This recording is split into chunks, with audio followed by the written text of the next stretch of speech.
안녕하세요. 광주 힘찬 부동산 TV의 힘찬입니다. 오늘은 2023년도 부동산 전망과 그리고 투자 적기 시점은 언제쯤 될지에 대해서 알아보는 시간을 갖도록 하겠습니다. 요즘 현재 PF 부실 대출에 대해서 말이 많습니다. 그 부분이 우리에게 어떠한 영향을 미치고 또 반대로 우리에게 어떠한 기회를 줄지에 대해서 한번 이야기해 보도록 하겠습니다. 오늘은 중요한 이야기를 하려고 하니 마지막까지 잘 시청 바라겠습니다. 그러면 다 같이 컴퓨터 화면을 보시죠. 같이 보시죠. 지금부터 2023년도 광주 부동산 전망과 투자 적기는 언제쯤 될지에 대해서 한번 이야기를 가져보는 시간을 갖도록 하겠습니다.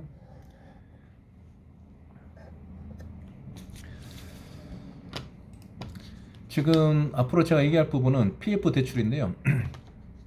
왜 PF 대출이 문제가 되냐 하면 지금 현재 금리가 올라가다 보니까 이 PF 대출이 112조나 되는데 은행권에서 금융권에서 이 112조에 대해서 만기를 연장해 주지 않거나 또는 기존에 한 10에서 한 12%, 15% 받았던 그 PF 대출 이자를 20%, 30%로 올리기 시작을 하니까 이제 건설사들도 만기 연장을 할 수가 없게 된 거죠.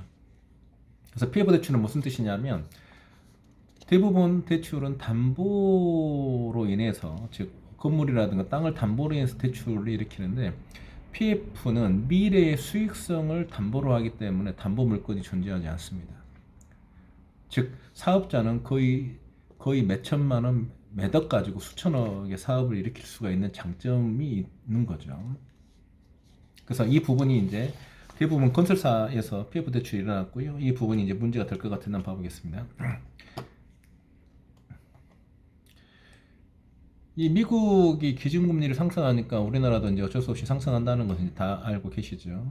그래서 은행이 이제 기존에 부동산이 호황일 때는 PF 대출을 만기를 연장을 잘 해주는데 이제 불가가 된 거죠. 뭐 그 이유는 간단합니다. 무슨 뜻이냐면 기존에 뭐 기준금리가 0.25%일 때에는 10%, 15%만 받아도 엄청난 수익이었었는데 이제는 조달금리가 사실 4%, 그러면 고객들한테 은행 이자를 주게 되면 6%, 7%, 즉 이제는 10% 받아가지고는 본인들이 남는 것이 별로 없는 거죠. 또 어떤 문제가 생기냐면 건설사들이 이제 은행 금리가 올라가다 보니까는 이제 분양이 안 되는 겁니다. 그래서 은행 입장에서는 분양이 안 되고 또 수익률도 떨어지다 보니까 연장을 해주기에는 리스크가 너무 크다고 보고 안 해주는 겁니다. 또 만약에 해준다 하더라도 기존의 수익성을 더 높이기 위해서 이제 이자를 뭐 20%, 30%까지 올려버리는 거죠. 그러니까 건설사 입장에서도 이제 문제가 되는 겁니다. 그래서 지금 대략적으로 은행과 비은행권에서 해준 PF 대출이 112조인데 이게 이제 문제가 됩니다. 무슨 뜻이냐면 드러나 있는 PF 대출은 112조지만 이 뒤에 도미노처럼 숨어져 있는 채권은 얼마인지는 알 수가 없거든요. 뭐 한간에서는 500조 가까이 되지 않겠냐라고 뭐 얘기가 나옵니다. 뭐 대표적으로 레고랜드 사태를 보게 되면 실질적으로는 드러난 채권은 2천억이지만 뒤에 숨어 있는 것까지 합치면 2조 가량 문제가 된다라는 기사들이 나옵니다. 좀 이따 뒤에 설명하겠지만 즉 뒤에 숨어져 있는 문제의 채권들이라든가 이런 것들이 얼마인지를 알 수가 없는 거죠. 그래서 기업들은 은행에서 돈을 빌릴 수가 없으니까 단기금 CP를 발행을 해가지고 개인들한테 팔기 시작을 하는 거죠. 즉 이런 채권들이 얼마나 숨어져 있는지를 알 수가 없다는 겁니다. 그리고 PF 대출 중에 약 78조 가까이를 비은행권인 저축은행과 증권사 보험사들이 했는데 그래서 지금 현재 좀 말이 많습니다. 뭐 메리츠 증권이라든가 뭐 그런 얘기들이 나오죠. 그래서 이제는 신용으로는 돈을 빌려줄 수가 없다 보니까 자금 경색 현상이 나타납니다. 그러면 이러한 경제 흐름 속에서 보게 되면 언제가 이제 투자의 적기냐는 거죠. 다음 봐보겠습니다. 제가 이제 오늘 이야기할 부분은 이 부분인데요. 위기를 한자로 쓰게 되면 위태로울 위자에 기회 기자거든요. 즉 기회는 위태로울 때 온다는 거죠. 즉 현재 잘 준비한다면 내년에는 분명히 기회가 오지 않겠냐. 지금 현재 이거는 경기가 안 좋다라고 표현하는 것은 저는 좀 약간 적정치는 않다 생각합니다. 물론 경기가 안 좋은 건 맞죠. 근데 저 힘찬이 봤을 때에는, 광주 힘찬 부동산 힘찬이가 봤을 때에는 현재 이 현상은 경기가 안 좋다라기보다는 부가 이동한 현상입니다. 무슨 뜻이냐면 지금까지 A가 100억을 갖고 있었다면 그 재산 중에 일부가 B에게 넘어가는 현상인 거죠.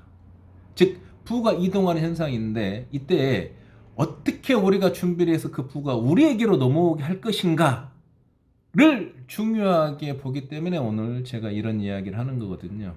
이제 잘 준비를 한다면 분명히 내년에는 그 부가 이동할 때 우리에게 기회가 오지 않겠나라는 생각을 합니다. 다시 한번 봐보겠습니다.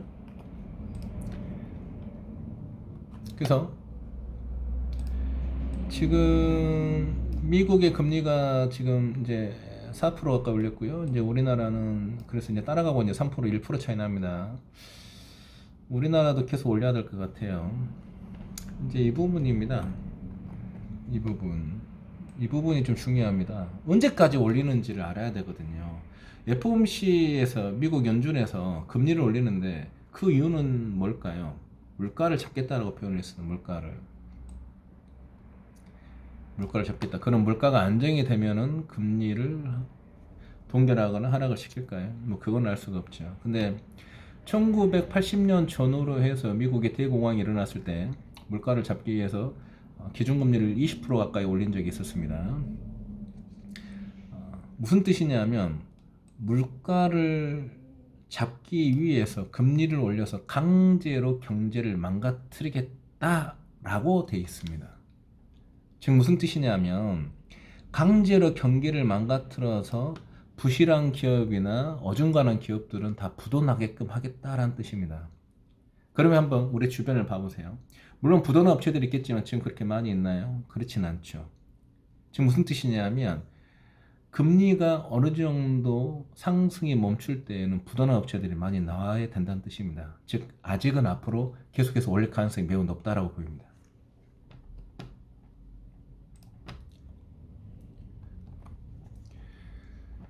그래서 다시 한번 보게 되면 이제 PF 대출에 다시 한번 말씀드리면 PF 대출은 대략적으로 112조, 비은행권은 78조 정도 됩니다.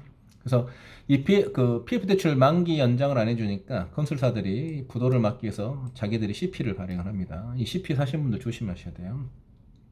그래서 PF 대출을 가장 많이 한 금융사들이 저축은행, 증권사, 보험사인데 이 부분, 즉 이 금융권들도 이제 문제가 생기는 거죠. 그래서 돈을 빌릴 수가 이제 없게 되니까 이제 어떤 현상이 발생하냐면 이 대부업체도 보겠습니다. 대부업체 신문이나 뭐 TV 같은데 선전 보면 뭐 300만 원, 100만 원 소액 대출, 신용 대출 있었지 않습니까?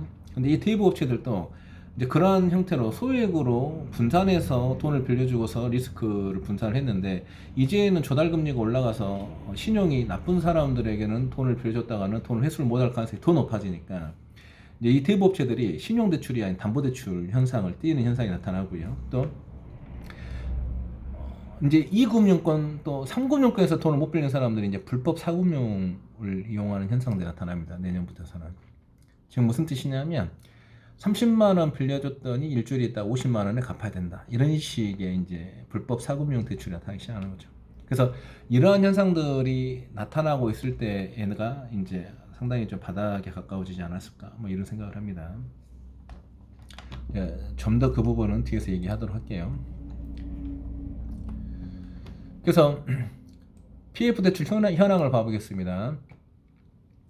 이 회색 부분은 올해 2022년 6월달 기준인데 이 회색 부분은 비은행권 PF 대출입니다. 이게 한 78조 정도 됩니다. 78조. 그래서 이제 은행권 같은 경우가 얘가 이제 약 34조 정도 되죠. 이제 피은행권이 이제 문제가 되는 게 자기 자본의 3분의 1까지도 PF 대출을 해주는 증권사들이 있거든요. 이게 좀 문제가 됩니다. 그래서 좀 다시 말씀드리자면 PF 대출은 112조지만 이 뒤에 도미노 현상처럼 발생되는 채권은 얼마인지는 알 수가 없습니다. 현재 한간에는 500조 가까이 되는 거 아니냐 이렇게 이야기를 하시는 분도 있는데 500조면 얼마나 큰 돈이냐 하면 우리나라 1년 예산의 90%입니다. 상당히 큰 파장을 일으킬 수 있다는 거죠.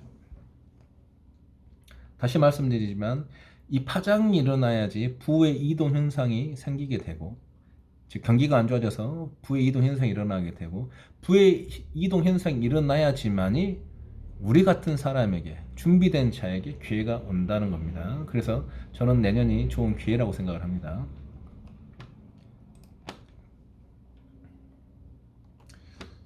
2022년도에서 5년도 사이에 이제 강주 입주 아파트 현황을 봐보겠습니다. 22년도에는 14,211세대, 올해는 14,211세대가 입주를 해야 되는데, 이제 이 부분 때문에 이제 집 가격이 많이 하락이 됐죠. 현재 오늘 아침에 제가 저희 집 시세, 실거래가 시세를 봤더니 작년에 비해서 한 1억 이상 제 집이 빠졌더라고요. 실거래가가.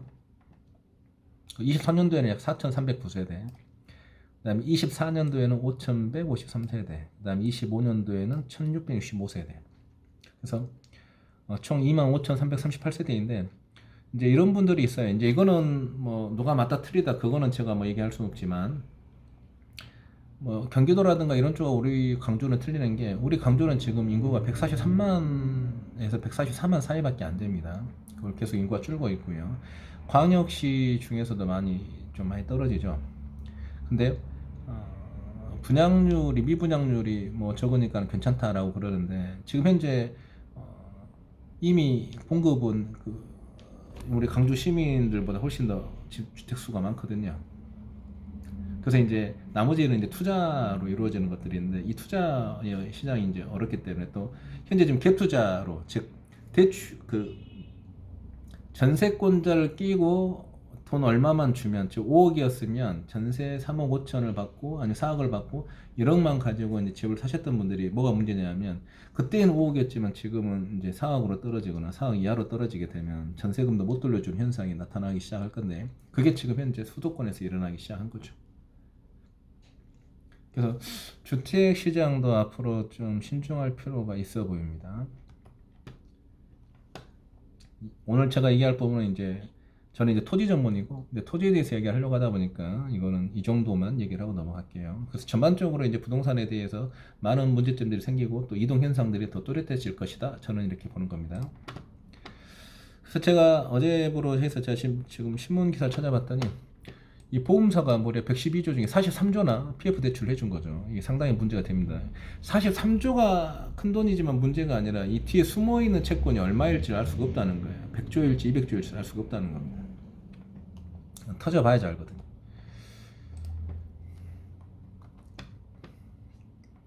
그래서 비은행권 PF 대출이 78조다. 지금 현재 8월 달부터 계속 얘기가 됐었네요. 그래서 비은행권이라는 것은 저축은행, 증권사 또는 보험사를 얘기합니다. 지금 저축은행 가보면은 진짜 신용 좋은 사람 아니고서는 대출을 안 해줍니다. 지금 저축은행도 비상 걸려가지고 대출해줄 돈을 모으기 위해서 지금 이자를 올려서 계속해서 여시에 신경 쓰죠. 대출은 잘 안 해줘요. 이제 이 부분입니다. 뭐냐면, 레고랜드발 부동산 PF 대출이 2천억 정도밖에 안 됐지만, 이 뒤에 숨어져 있는 이 부실이 2조 가까이 이제 문제가 터진다는 거죠. 그래서 뭐냐면, 2천억은 표면에 드러난 거고, 이 뒤에 숨어져 있는 이 채권에 있는 문제점들이 얼마가 될지를 알 수가 없다는 거예요. 그래서 이게 무섭다는 겁니다. 그래서 PF 대출이 문제가 생기면 이 금융권까지 문제가 생길 수밖에 없습니다. 그래서 윤석열 정권이 지금은 긴축 정책이다 보니까 돈을 풀면 안 되는데, 이게 너무 심각할 것 같으니까는 1금융권들을 모아놓고 95조 대출해줘라, 돈을 풀어라, 그렇게 얘기했지 않습니까? 그만큼 PF 대출이 지금 현재 문제가 된다는 거죠.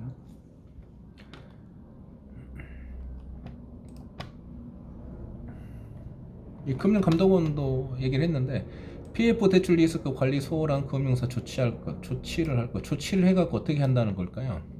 물론 뭔가 저보다도 훨씬 더 뛰어나신 분이니까 뭔가 계획이겠지만, 이 조치라는 것은 어떠한 돈을 풀거나 어떠한 것을 해야 되는데, 지금은 긴축 정책, 즉 돈을 뿌릴 수가 없는 현상이기 때문에 돈을 어떻게 해결할 수 없다는 거거든요. 즉 조치라고 해봤자 어떤 법적인 제재인 거지, 어떤 해결점을 제시하기는 어렵다는 거죠. 전반적으로 지금 계속해서 문제가 이 PF 대출이 돼요. 그래서 이제 이 부분을 얘기하는데 과연 그렇다면 언제가 투자의 시그널, 즉 적기이냐 이 말인 거죠. 그거는 어떤 현상을 보고 짐작을 하지 어떤 때를 언제쯤 될 것이다 이거는 알 수가 없습니다. 그래서 그 현상이 어떻게 나타났을 때가 투자의 적기인지. 근데 이런 현상으로 투자를 하는 거지 이게 이때가 부동산의 저점이다 뭐 이거는 저도 알 수는 없습니다.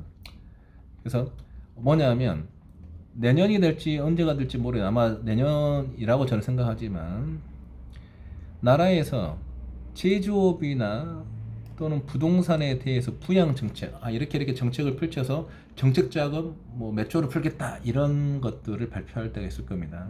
왜 그러냐면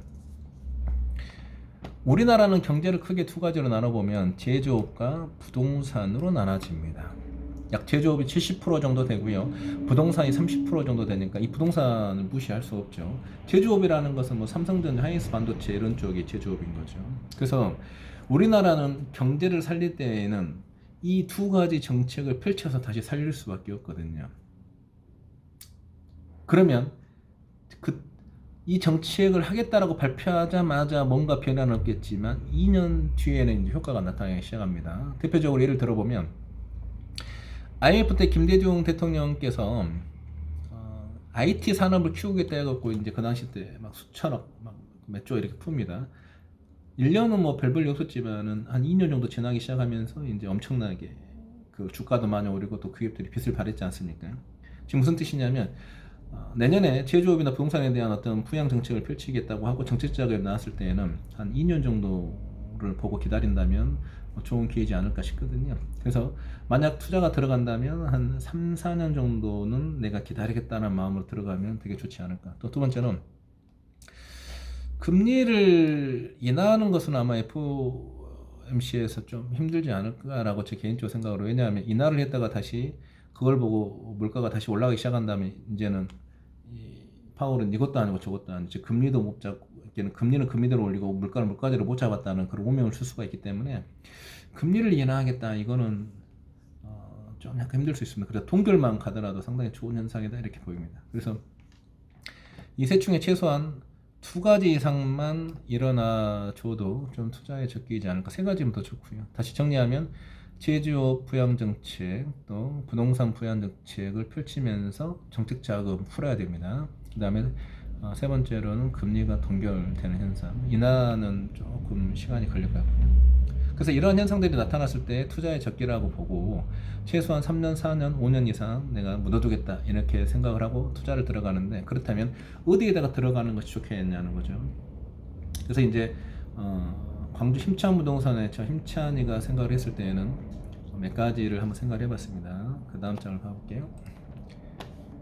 자, 첫 번째, 공급이 한정적인 것이 좋겠다라고 생각을 합니다. 무슨 뜻이냐면 아파트는 찍어낼 수가 있잖아요. 사람이 인위적으로 공급할 수가 있다는 거죠. 하지만 토지는 찍어낼 수가 없습니다. 사람이 인위적으로 공급할 수가 없다는 거죠. 그래서 공급이 한정적이어서 시장에 어떤 희귀성의 가치가 있으면 더 좋겠다. 또 두 번째는 이 입지 요건이 중요합니다.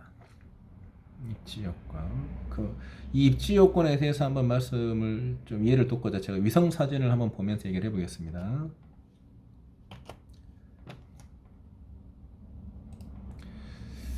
지금 이게 위성 사진인데요. 이 부분은 진곡산단이에요. 진곡산단 광산구. 또 이 부분은 광산구 하남산단. 또 이 부분은 첨단 2지구. 그 다음에 이 부분이 이제 첨단 3지구입니다. 또 이 부분은 앞으로 이제 수용 발표될 신령지구입니다. 즉 산단으로 여기가 이렇게 다 둘러싸였죠. 나노산단이니까요. 그러면 한번 쉽게 생각을 해봅시다. 어떤 사장님이 사업을 운영을 하시는데 첫 번째는 직원의 출퇴근도 생각을 해야 되고 두 번째는 거래처가 하남에도 있고 진곡에도 있고 첨단에도 있습니다. 첨단 3지구에도. 그렇다면 이 가운데 부분이 가장 좋지 않을까요? 이 부분. 그러면 직원 출퇴근 문제도 해결을 해야 되고 그 다음에 거래처하고도 가까워서 교통수단도 생각을 해야 된다면 좀 더 비싸더라도 사업가 입장에서는 이쪽에다가 땅을 사서 건물을 짓거나 투자할 수밖에 없다는 거죠. 그래서 입지 조건이 중요하다. 될 수 있으면 강주 근교로 사시거나 강주 쪽에 투자를 하시는 게 좋겠다라고 보이고요.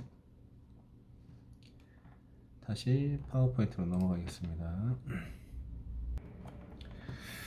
그리고 이제 산단 옆으로 해서 이제 공장 창고들도 입지 요건에 따라서 좀 좋아 보입니다. 왜냐하면 이거는 공급이 한정적이기 때문입니다.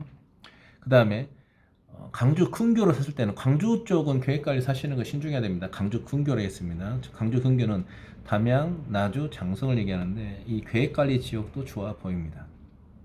그러면 왜 강주의 계획관리를 사면 안 되냐? 광주의 계획관리는 광주시에서 건축 행위를 못하게끔 막아놨습니다. 그러니까 원래대로라면 계획관리면 공장이나 창고, 뭐 상가 이런 걸 지을 수가 있는데 강주는 강주 조례상 계획관리가 농업용 창고나 주택 뭐 이런 형태로밖에 건물을 못 지어요. 즉 별로 의미가 없는 거죠. 그래서 강주 쪽으로 타시면 안 되고 나주, 장성, 담양 이런 쪽으로 좋은데 도로가 접하면 더 좋겠죠. 이제 왜 그러냐 하면 예를 들어서 주유소를 하시는 분이 있다고 가정해 볼게요. 주유소를 하시는 분이 있는데 이 주유소를 하시는 분은 뭐 어떤 가스라든 이런 취급하시는 분들은 유효물 관리 저장 창고가 필요한데 이 주거지역에서는 허가가 안 나거든요. 그럼 이 허가를 내기 위해서는 이제 계획관리나 자연녹지를 가야 되는데 이런 땅들이 강주권에서는 거의 없습니다. 흔하지가 않아요. 그러다 보니까 이제 장성, 나주, 뭐 담양으로 넘어가서 이제 사는데 본인들이 꼭 필요하다면 좀 더 비싸더라도 살 수밖에 없는 현상인 거죠. 그래서 내년에는 이러한 조건들을 잘 따지고 시기를 잘 조정해서 성공 투자하시기를 바라고요.